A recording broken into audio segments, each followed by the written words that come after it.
তিন চার। আমরা মুসলমান কোথা থেকে হলাম? আমাদের দেশে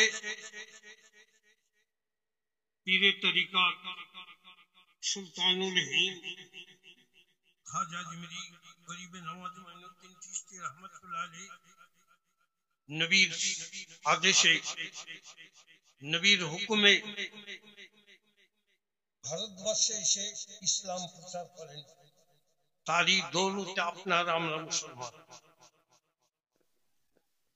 খাজা আজমিরি রহমতুল্লাহ আলাইহি একজন পীরে তরিকত সুলতানুল হিন্দ। তিনি লামুঝাবি নন, তিনি কাদিনী নন, তিনি দেওবন্দি নন, তিনি ওয়াহাবি নন। যারা ওয়াহাবি দেওবন্দি বলছে তারা কোথা থেকে মুসলমান হয়েছে তারই খোঁজ। আপনারা আমরা মুসলমান হয়েছি পীরের কাছ থেকে, নবীর ওসিলায় নবীর দয়াতে আমরা পীর ওলি নবীকে মেনেছি।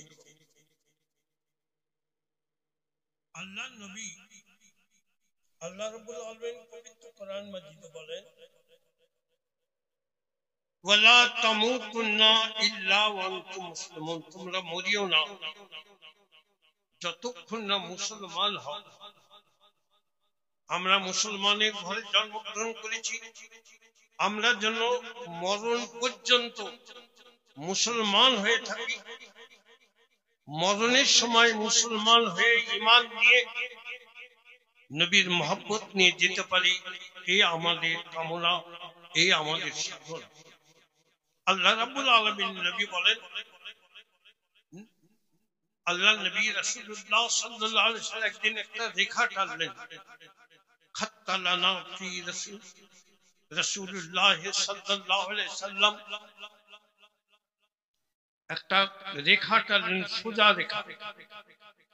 বললেন, হাজা সাবিলুল্লাহ, এটা হচ্ছে সোজা রাস্তা।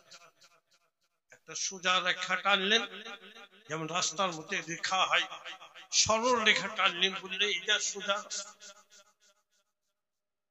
আর এই রাস্তা বেরিয়ে যাওয়ার সঙ্গে সঙ্গে মাঝে মাঝে একটা রাস্তা এদিকে চলে যায়, একটা রাস্তা এদিকে, আর প্রত্যেকটা রাস্তার মাঝে একটা করে শয়তান এসে থাকে।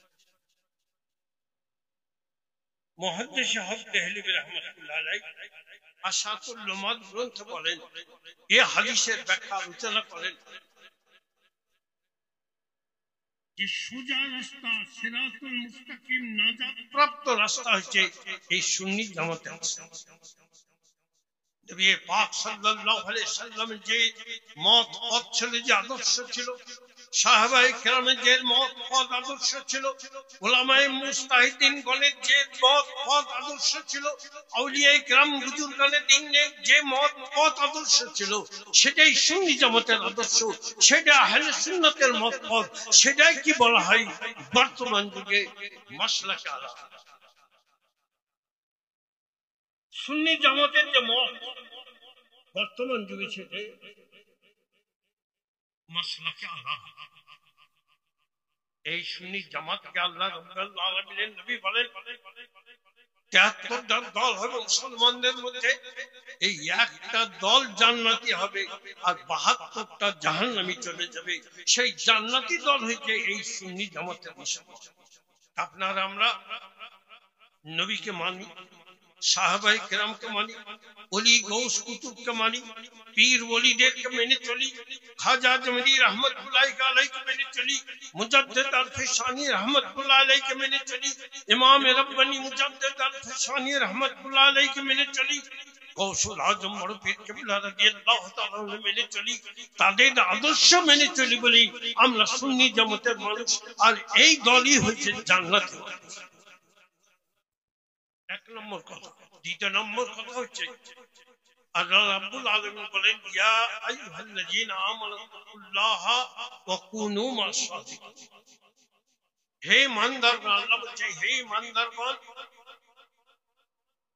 পরহেজগারি অর্জন করো, আল্লাহ ভীতি অর্জন করো, তাকওয়া পরহেজগারি অর্জন করো, আর আল্লাহ ওয়ালার সঙ্গে সঙ্গ লাভ করো। প্রথমে ঈমান, আজকের যুগে যত দল তৈরি হয়েছে শুধু ঈমান নেই। কেউ আল্লাহকে অর্ধেক মানে, পূর্ণ মানে না, কে নবীকে মানে, কে নবীকে মানে না, কে নবীকে মূর্খ বলে, কে নবীকে মরা বলে, কে নবীকে জ্ঞানহীন বলে। এই নবীকে অমান্য করে করে দলের সৃষ্টি হয়েছে। যারা নবীকে মানে তারা দল ভক্ত হয় না, যারা নবীকে মানে সাহাবায়ে কেরামকে মেনে চলে তারা তো সুন্নি জামাতের মানুষ। আর নবীর বিরোধিতা করে যারা, নবীর খারাপি যারা করে, নবীর বেয়াদবি করে, তারা এই সুন্নি জামাত থেকে খেলাফ হয়ে জাহান্নামী দল হয়েছে। ওই জন্য রব্বুল আলামিন বলেন, তুমি ঈমান সহি করো, আমলকে সহি করো, আর এটাকে সহি ভাবে রাখার জন্য কোন কামেল ওলির সঙ্গ না। আমাদের ভারতবর্ষের বিখ্যাত মুফতি মতিউর রহমান সাহেব একজন বলছেন, বাবু তরিকতের কাজ হচ্ছে মানে মানুষ মুরিদ হচ্ছে। হুজুর কিছু কিছু হচ্ছে, তুমি যে শোনো, ভারতবর্ষে বর্তমানে অবস্থা এমন হয়েছে, আজ দেওবন্দি তাবলীগী ওয়াহাবি নামে এই অবস্থায় মানুষের ঈমানকে চুরি করে বেড়াচ্ছে। এদেরকে রক্ষার জন্য, এদের আকীদাকে সহি করার জন্য যদি কামেল ওলির মুরিদ হয়ে যায়, সে ব্যক্তি কখনো দেওবন্দি হবে না, ওয়াহাবি হবে না। সুতরাং আল্লাহ বলছেন, কুনু মা সাদিকিন, যাবার আগে, মরার আগে কোন আল্লাহ ওয়ালার সঙ্গ লাভ করো।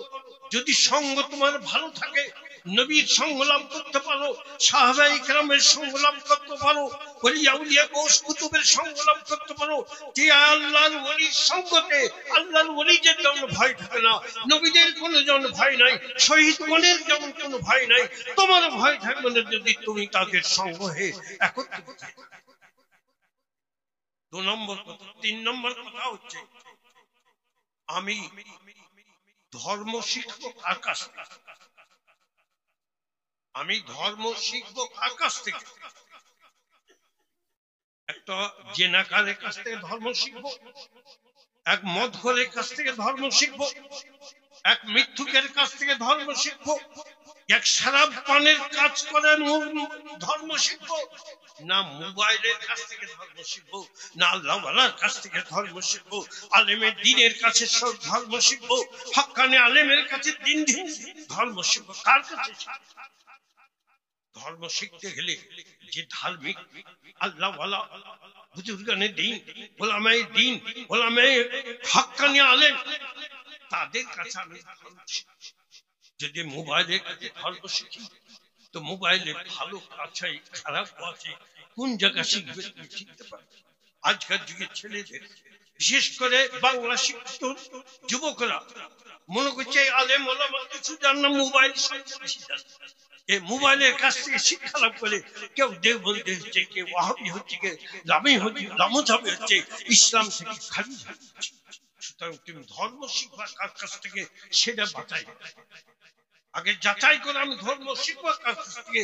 ধার্মিক পুরুষের কাছ থেকে। আল্লাহ রাব্বুল আলামিন বলেন, ফাসআলু আহলে যিকরি ইন কুনতুম লা তা'লামুন, তুমি যা জানো না, তুমি যে ধর্ম জানো না, আল্লাহ ওয়ালা আলেমের দ্বীন কার কাছ থেকে ধর্ম শিখো? মোবাইলের কাছ থেকে ধর্ম শিখো না, লামজাবের কাছ থেকে ধর্ম শিখো না, বেঈমানের কাছ থেকে ধর্ম শিখো না, মদ্যপের কাছ থেকে ধর্ম শিখো না, ধর্ম শিখো ধার্মিকের। 3 নম্বর। 4 নম্বর কথা বলি, সমস্ত উলামায়ে কেরামকে, আহলে সুন্নাত ওয়াল জামাতের উলামায়ে কেরামকে হাত জোড় করে আমি অনুরোধ করছি যে সমস্ত উলামায়ে কেরাম একত্রিত হন। কেউ ছোট আলেম আছেন, কেউ বড় আলেম আছেন, কেউ বেশি শিক্ষিত আছেন, কেউ কম শিক্ষিত আছেন, সবকে নিয়ে একত্রিত হয়ে যদি থাকে এই সুন্নি জামাত কখনো বিভক্ত হবে। আমি সকলকে হাত জোড় করে অনুরোধ করছি, উলামায়ে কেরাম যে এক হয়ে থাকেন। আল্লাহ রাব্বুল আলামিন বলেন, শয়তানের দুটো খাসলা, আবা ওয়াস্তাকবার। শয়তানের দুটো খাসলা, আবা ওয়াস্তাকবার। একটা অস্বীকার, ভালোকে অস্বীকার, হুজুরগানে দ্বীনকে অস্বীকার, আর অহংকার, অহংকার যে কোনো অহংকার, আল্লাহ রাব্বুল আলামিন বলেন লা ইউহিব্বু কুল্লা মুখতালিন ফাখুর, যে কোনো রকমের অহংকার, তোমার ইলমের অহংকার, তোমার পরহেজগারির অহংকার, তোমার নামাজির অহংকার, তোমার চেহারার অহংকার, তোমার বক্তৃতা দেওয়ার অহংকার, কোন রকমের অহংকার আল্লাহ পছন্দ করে না। আল্লাহ দরবারে শয়তানি খাস। সুতরাং এই অহংকার পরিত্যাগ করে একত্রিত হয়ে সমস্ত মানুষকে নিয়ে, সমস্ত আলেম ওলামা সকলকে নিয়ে এক হয়ে দ্বীন ইসলামের খেদমত করুন, আল্লাহর দ্বীনকে প্রচার করুন, এই দ্বীন ইসলামকে গ্রহণ করুন। খাস করে মাসলাকে আলা হযরতের দ্বীনকে, মাসলাকে আলা হযরতের মাসলাককে মানুষের মধ্যে প্রচার করে, সুন্নি জামাতের আখলাককে মানুষের মধ্যে প্রচার করে দেন। মানুষ এই আখলাক ধরে জানে জান্নাতে যেতে পারে মুসলমান হয়ে। আমরা তাই শেষ অনুরোধ করি, এসেছি মুসলমানের ঘরে, জন্মগ্রহণ করেছি মুসলমান হয়ে, আজ মুসলমান ঘরে জন্মগ্রহণ করে আমরা যেন হিন্দু না হয়ে যাই, আমরা যেন বৌদ্ধ না হয়ে যাই, আমরা যেন জৈন না হয়ে যাই, আমরা যেন খ্রিস্টান না হয়ে যাই, আমরা যেন ইহুদি না হয়ে যাই, আমরা যেন দেওবন্দি না হয়ে যাই, আমরা যেন ওয়াহাবি না হয়ে যাই, আমরা যেন নবজাবি না হয়ে যাই। আমরা যে নবীকে মেনে এসেছি, আমরা মুসলমান হয়েছি খাজা আজমিরি রহমাতুল্লাহ আলাইহির দৌলতে, খাজা আজমিরির দৌলতকে, খাজা আজমিরির আখলাককে, খাজা আজমিরির সুন্নাতকে, খাজা আজমিরির চরিত্রকে গ্রহণ করে, তার ইসলামকে গ্রহণ করে আমরা যে মরা পর্যন্ত ওলি আউলিয়া গোশ কুতুবের সঙ্গ নিয়ে কবরে যেন মুসলমান হয়ে যেতে পারি, সেই চেষ্টা করেন, সে অনুরোধ করে আপনাদের কাছে বিদায় নিচ্ছি। আল্লাহ যেন আপনাদের দ্বীন দুনিয়া